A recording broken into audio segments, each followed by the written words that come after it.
আমরা ভারত সরকারকে অশেষভাবে কৃতজ্ঞতা প্রকাশ করছি, বিশেষভাবে কৃতজ্ঞতা প্রকাশ করছি, কারণ আমাদের দীর্ঘদিন বন্ধ থাকা বহুল প্রত্যাশিত টুরিস্ট ভিসা চালু হয়েছে এবং অনেকেই পাসপোর্টও সংগ্রহ করেছে। 6 মাসের ভিসা অনেকেই পেয়েছে।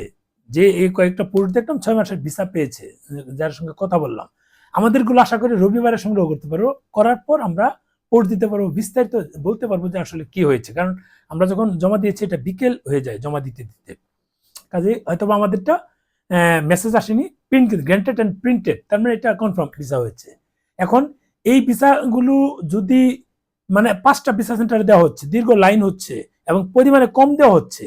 এখন ভারতীয় যে অন্যান্য ভিসা সেন্টারগুলো আছে, আরো 11টা জায়গায় জেলায় ছিল, এগুলো যদি পর্যায়ক্রমিক ভাবে, যেমন সাতক্ষীরাতে আছে একটা, সাতক্ষীরার মানুষজন ঢাকায় এসে জমা দিতে হয়, খুলনাতে শুধু বাগেরহাটার খুলনার লোকগুলি দিতে পারে। এরপর এই ধরেন ইয়ে কি বলে, যশোরে আছে একটা, যশোরের মানুষ ঢাকায় আসতে হয়, এটা খুব কষ্টকর। বরিশালে একটা আছে, বরিশালের মানুষ ঢাকায় আসতে হয়, কষ্টকর। আরেকটা আছে আপনার এই ময়মনসিংহের সবগুলো মানুষের, ময়মনসিংহের যে 4টা জেলা আছে, ময়মনসিংহ, জামালপুর, শেরপুর, নেত্রকোনায়, 4 জেলার মানুষের যেতে হয় এই সিলেটে। ময়মনসিংহ এটা খুব জরুরি, এরকম কিছু পয়েন্ট আছে, এগুলো দিলে এই মুহূর্তে খুব কাজে। যেমন ব্রাহ্মণবাড়িয়া থেকে যেতে হয় চট্টগ্রামে, সেটা ব্রাহ্মণবাড়িয়াটা হয়ে যেতে পারে, এরকম কিছু বিষয় থাকে। যদি মানে এমন ভাবে এইগুলো মানে ধাপে ধাপে পয়েন্টগুলো উন্মুক্ত করে, তাহলে এটা সবার জন্য খুবই ভালো হয়, খুবই উপকার হয় এই মানুষগুলো।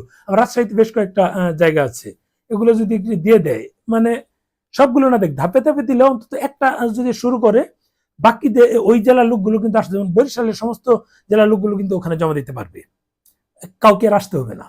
যেমন একই দেন সাতক্ষীরা যদি খুলনা বিভাগে পড়ে, সাতক্ষীরার মানুষ ঢাকায় দিতে হয়, খুলনায় দিতে পারে না। এই সিস্টেমটাও আমার মনে হয় চালু করা দরকার। যতদিন ওটা না খুলবে, চালু হবে এই সাতক্ষীরাটা, ততদিন সবাই খুলনায় জমা দেয়। খুলনাতে শুধু বাগেরহাট খুলনা জমা দিতে পারে। এটা কিন্তু মানে তাদের জন্য খুব কষ্ট হয়ে যায়। সাতক্ষীরা ঢাকায় অনেক লোকের সাথে কথা হয়, অনেকটা আবেদন করে দিয়েছি, অনেক এসেছে, এটা আসলে হয় না। এখন যদি এই 5টার পাশাপাশি যদি আরো কিছু অল্প অল্প করে খুলে দেওয়া হয়, আমাদের জন্য ভালো। যেহেতু ভারতীয় সরকার, ভারতীয় এম্বাসি আমাদের এটা পজিটিভ নিয়ে, আমাদের যারা আমরা ভ্রমণ পেয়েছি মানুষ, আমাদেরকে যে ভিসার সুযোগ করে দিয়েছে, সেটা তাদেরকে মানে অশেষ কৃতজ্ঞতা প্রকাশ করি। আরেকটা হচ্ছে যে এই স্লট বাণিজ্যটা, আমি যতদূর আপডেট পেয়েছি, স্লট বাণিজ্যটা তারা হাই কমিশন থেকে প্রপারলি বন্ধ করতে চাচ্ছে, ওই স্টেপ তারা নিতে চাচ্ছে। এখন দেখা যাক কি হয়। যদি মানে আমি জানি না, তাদেরকে আমার সাজেশন দেওয়ার কিছু নাই, তারা অনেক ভালো বুঝে। তবে আমার যেটা হচ্ছে, ভারতীয় হাই কমিশন এটা চাইলে একদিনে বন্ধ করে দিতে পারে। কারণ হচ্ছে তারা যদি মনে করে না আমাদের আজকেটা কালকেটা বসে বসে 6 মাস চলে যাবে, তাদের তো আর কিছু করার, কারণ তাদের জনবল সংকট, লোকবল সংকট, তাদের নির্দিষ্ট সংখ্যার বেশি নিতে পারে না, ওইভাবে দিয়ে দিল। এভাবে আমরা যারা আবেদন করি, যদি 50-60 হাজার আবেদন করতে পারি, সবাই 1 মাস হোক, 2 মাস হোক, 3 মাস, আজকে পাইলে যদি ব্লক হয়ে যায়, কালকেটা অন্যজন পাবে, এইভাবে যদি 2 মাস থেকে 6 মাস যায়, অসুবিধা নেই। তারপর এই হ্যাকারদের কাছ থেকে তো আমরা মুক্ত হতে পারলাম। এই 6 মাস পর্যন্ত তো বন্ধ থাকলো, 6 মাস হ্যাকাররা আর নিবে না, কারণ কারো ডিমান্ড থাকবে না। আমরা হাই কমিশন বলেই দিবে আমেরিকান এম্বাসির মতো যে এই সময়ের মধ্যে আর কোনো স্লট নাই, যারা জমা দিয়েছে তারাই কেবল পাবে। হোক, এটা তো আমাদের জন্য ভালো, আমি এটা মনে করি। যদি এটা হয়, এটা নিয়ে আরো একটা ভিডিও দিব। ভালো থাকবেন, এই ভিডিওটা শেয়ার দিয়েন।